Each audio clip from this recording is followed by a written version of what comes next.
Discutons Passion, une émission qui va à la rencontre de l'autre.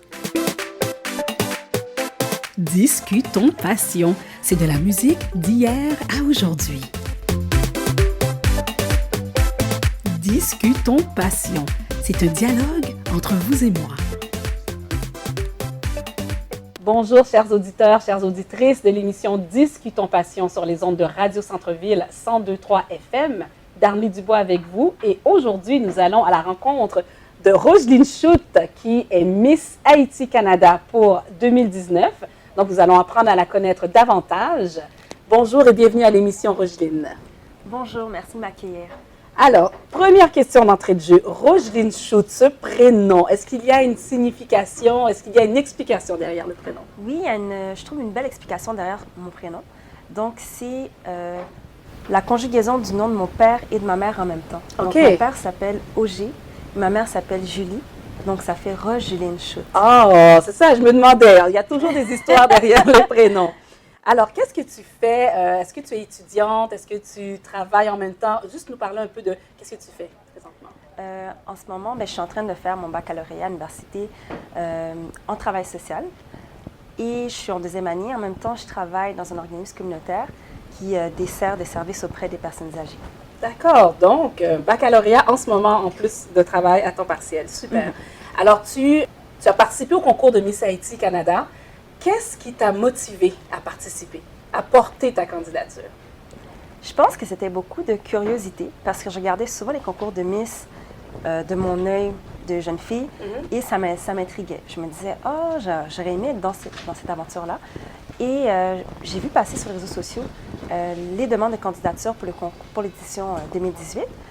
Et j'ai tout simplement saisi l'occasion. Je pense qu'il restait quelques jours à peine avant la date limite des inscriptions. Et j'ai envoyé ma candidature. Vraiment, c'est la curiosité qui m'a amenée dans le concours. Je n'avais jamais vraiment intégré des concours de Miss. Je ne m'y connaissais pas trop. Et je voulais découvrir le milieu. Et comment ça se passe? Une fois la candidature déposée, tu es retenue, il y a également d'autres candidates. Qu'est-ce que vous faites avant la soirée de couronnement? Quelle activité, par exemple? Je trouve qu'on met beaucoup de l'accent sur les pratiques. Parce que c'est vrai qu'il y a des filles qui, des fois, ont plus d'expérience dans les démarches, dans la façon de s'exprimer, dans leur gestion du stress. Donc, on travaille vraiment sur les compétences importantes à maîtriser lors d'un concours. Donc, c'est-à-dire savoir gérer son stress, savoir avoir de l'assurance, s'exprimer en public, les codes de conduite, si je peux le dire ainsi. Donc, on a beaucoup mis de l'accent sur ces éléments-là. Donc, c'est ça qu'on faisait à rythme de 2 fois par mois. On se rencontrait, toutes les candidates, on pratiquait. Donc, on a vraiment créé une chimie, une cohésion, toutes les candidates et moi. Donc, ça a vraiment été, je trouve, le cœur du concours. C'est de vraiment avoir toutes les habiletés nécessaires pour être capable d'aller sur la scène et donner le meilleur de nous-mêmes. Donc là, il y a des coachs qui vous préparent à justement comment mieux parler, comment vous préparer, comment gérer le stress. Est-ce qu'il y a des pratiques de danse? Est-ce qu'il y a des essais de robe? Est-ce que vous pratiquez comment marcher? Comment ça se passe? Il y a un peu de tout. Donc, je te dirais qu'une de mes rencontres les plus marquantes, c'est quand on avait eu la visite de Joujou Turenne, qui nous avait vraiment appris à maîtriser notre confiance en soi, à exprimer la vraie femme qui était en nous. Et pour moi, j'en garde un bon souvenir. Ça date d'à peu près 1 an. Et vraiment, elle nous a toutes aidé, chacune des candidates, à travailler les éléments qu'on devait travailler. Donc, sinon, en ce qui a trait les essayages des vêtements, oui, on avait des couturières qui nous préparaient des costumes de bain. On a vraiment un peu de tout. Donc, c'est vraiment une belle ambiance qui se dégage avant le concours. Donc, malgré que oui, en soi, c'est une compétition, mais c'est pas ce que j'ai ressenti vraiment. Vraiment, on a créé une belle chimie, toutes les candidates et nous. Alors, Rogeline, un peu plus tôt, justement, tu parlais de cohésion d'équipe. Vous êtes des candidates en vue d'un seul objectif, du couronnement, donc de gagner le concours. Comment ça se passe vraiment, la dynamique entre les filles? Bien, je trouvais qu'on avait vraiment une super belle dynamique, malgré le fait qu'on cherche toute la couronne. Mais c'est pas ce que j'ai ressenti. J'ai pas senti que forcément les candidates cherchaient, on va dire, à se déjouer ou peut-être faire des coups bas comme des fois on peut le voir dans les concours de Miss. C'était super, vraiment, j'ai rien à redire sur l'aventure que j'ai vécue, entourée des candidates. On s'est toujours entraidés. Si une candidate avait des difficultés, moi, par exemple, ma faiblesse, c'était la démarche. Je suis pas une fille qui savait nécessairement marcher avec des talons, défiler. Et il y avait des filles qui avaient plus d'expérience que moi. Elles m'aidaient. En contrepartie, il y a des filles peut-être qui étaient moins à l'aise de s'exprimer en public. Moi, je les aidais avec ce que je connaissais. Donc, c'était vraiment un échange, un partage mutuel entre les candidates. Puis ça, je trouve que c'était vraiment beau jusqu'à la fin. J'ai pas senti... En tout cas, il y a de l'entraide. Exactement. J'ai pas senti une mauvaise chimie, si je peux le dire ainsi. Et on se rend au soir du concours, du couronnement. Comment tu t'es sentie? Comment tu as vécu l'expérience? J'aime ta question. Pour moi, cette journée-là, j'avais ressenti un grand stress la semaine d'avant parce que le concours tombait en plein cœur de ma fin de session. Donc, j'avais tous mes examens que je devais préparer et en même temps, le concours. Donc, j'essaie de tout faire en sorte que la veille, je me couche à 23 heures. Comme ça, je me lève fraîche, sans nécessairement être trop stressée. Et j'ai vraiment voulu prendre cette journée-là que pour moi. J'en ai profité pour faire des choses que j'aimais juste avant. Je suis allée me faire coiffer. Mais je dirais que je me suis un petit peu isolée pour essayer de me concentrer le plus possible sur ce que j'avais à faire. Donc, je me suis répété plusieurs fois le texte que je devais présenter. J'ai continué à faire ma démarche. Donc, j'ai vraiment été dans une ambiance de focus. Pour moi, c'était important pour bien faire ce que j'avais à faire. Donc, c'est comme ça que je me suis sentie. Je ne peux pas dire que j'ai vécu un grand stress la journée même. Avant, oui. Mais la journée même, j'étais concentrée. Est-ce que tu as été surprise de gagner? Hum, Bon, tu savais déjà, tu étais sûre, tu avais fixé ton objectif. Ben, je dirais dans un certain sens qu'on espère toutes gagner la couronne. Donc, quand j'ai entendu mon nom, ben, je me suis dit que j'avais mis tous les efforts qu'il fallait pour gagner. C'est comme ça que je le verrais. Mais en même temps, je ne pouvais pas nécessairement prédire que c'était moi la gagnante parce qu'on ne sait jamais. Peut-être qu'une candidate aurait pu plus se démarquer que moi. Donc, la façon que je le vois, c'est que je me suis dit, j'ai fait ce que j'avais à faire et j'en suis contente. D'accord. Donc, le couronnement a eu lieu en décembre 2018 et ça va faire 1 an bientôt que tu es Miss. Quelles sont tes réalisations? Qu'est-ce que tu as fait sur le terrain? Pour moi, j'ai vraiment été choyée de pouvoir représenter la communauté, la jeunesse haïtienne dans les événements à Montréal. Donc, je trouve que ça a été pour moi une belle réalisation de valoriser la jeunesse haïtienne, de montrer aux plus grands adultes, si je peux dire ainsi, qu'il y a des jeunes femmes qui ont de l'ambition, qui ont des projets, de valoriser, de montrer quelque chose de positif. Pour moi, ça a vraiment été un de mes plus beaux souvenirs. Et si je pourrais le dire ainsi, un de mes mandats en quelque sorte, de vraiment véhiculer du positif. Donc, quand je me déplaçais dans des événements, c'était vraiment d'accueillir les gens, d'être chaleureuse, de partager quelque chose. Et si je peux venir ainsi à un des moments, je crois qu'un de mes plus beaux souvenirs, c'était lors de la fête du drapeau. Et j'ai présenté un discours sur la fête du drapeau, à quel point la culture haïtienne était importante. Et une des jeunes filles qui est venue me voir, elle était métisse. Et elle me disait que grâce à moi, après m'avoir entendu parler, elle se sentait fière d'être haïtienne. Voilà. Donc, j'ai vraiment trouvé que c'était très gratifiant d'entendre ça et de me dire que d'une certaine manière, ma présence est capable d'impacter les gens, les plus jeunes ou les moins jeunes, de manière positive. Donc, ce que j'entends, c'est que tu as un parcours, tu es étudiante à l'université. Alors, on pourrait dire qu'il faut enlever l'image des concours de Miss, c'est juste pour les belles filles qui n'ont pas nécessairement d'études, au contraire. Certainement, et d'après moi, je trouve que quand on s'intéresse au parcours des filles qui s'inscrivent dans les concours de Miss, il y en a plusieurs qui ont justement un parcours universitaire, qui ont terminé leurs études et qui décident après de se consacrer à ces concours-là. Et d'autant plus que le concours Miss du Canada n'est pas un concours qui valorise la beauté. Elle met en avant d'autres caractéristiques qui est la personnalité de la personne. Et je trouve que c'est vraiment important parce que ça permet de justement élargir nos horizons, de permettre à toutes les filles qui rêvent un jour de porter une couronne de participer au concours. Parce qu'on ne regarde pas nécessairement la beauté de la fille, entre guillemets.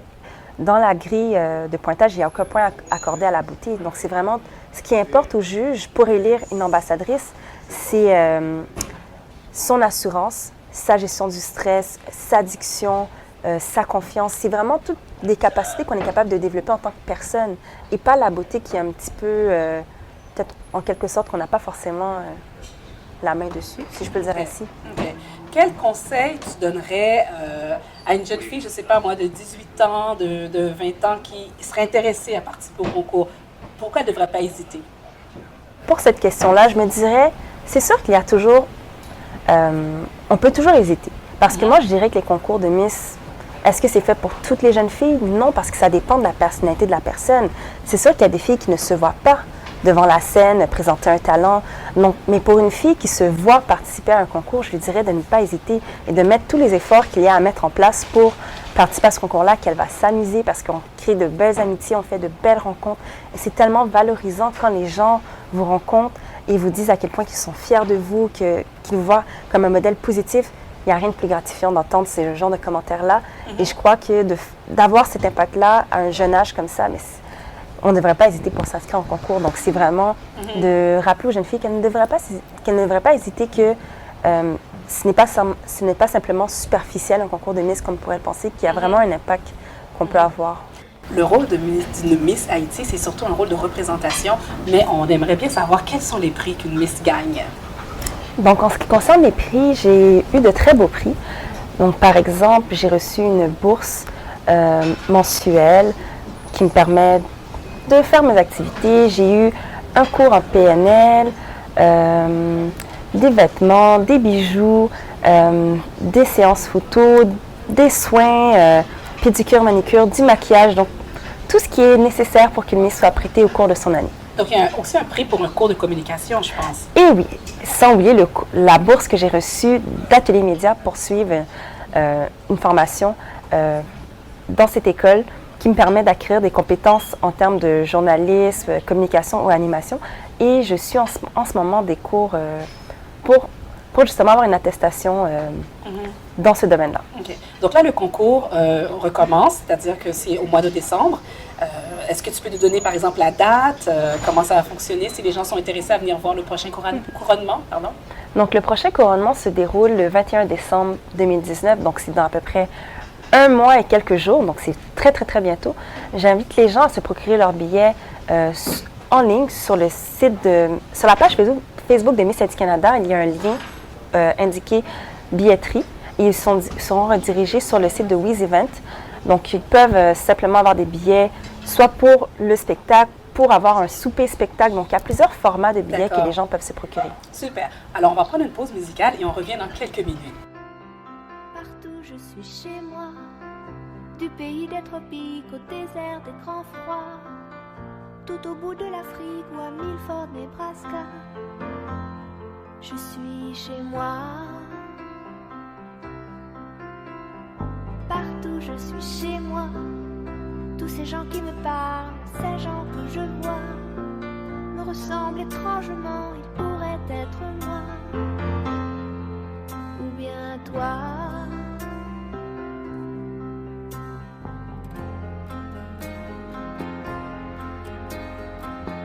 Tous les soleils à l'horizon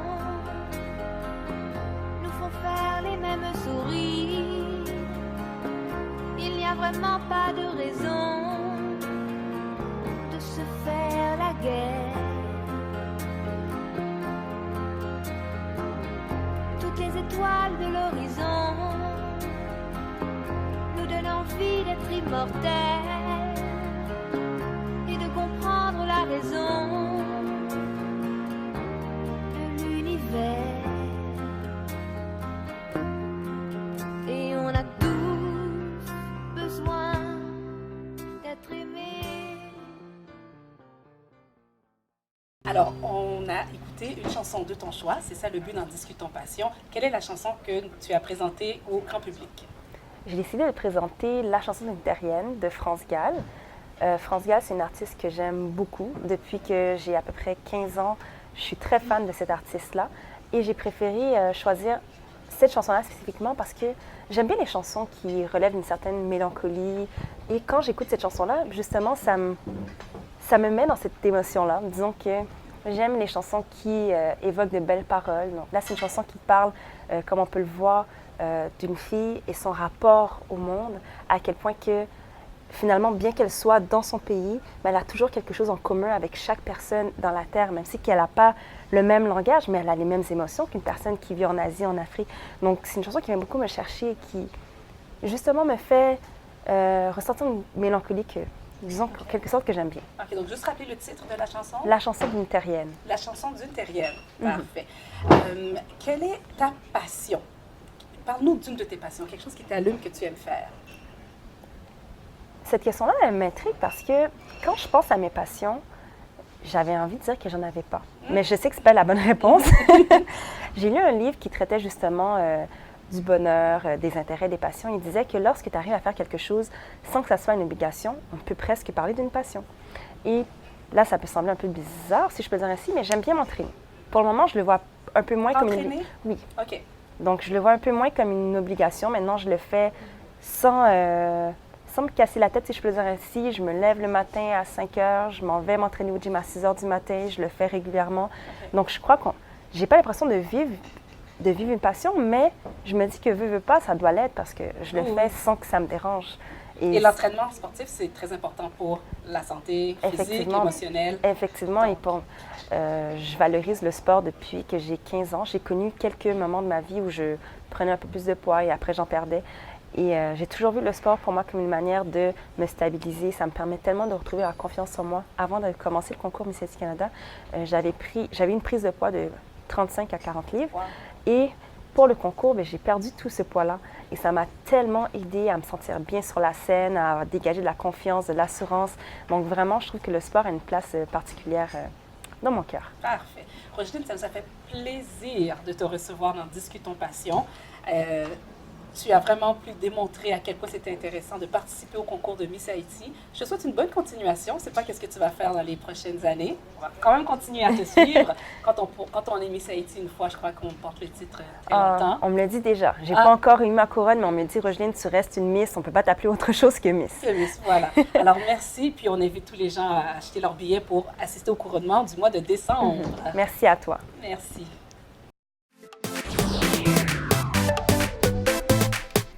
Discutons Passion, une émission qui va à la rencontre de l'autre. Discutons Passion, c'est de la musique d'hier à aujourd'hui.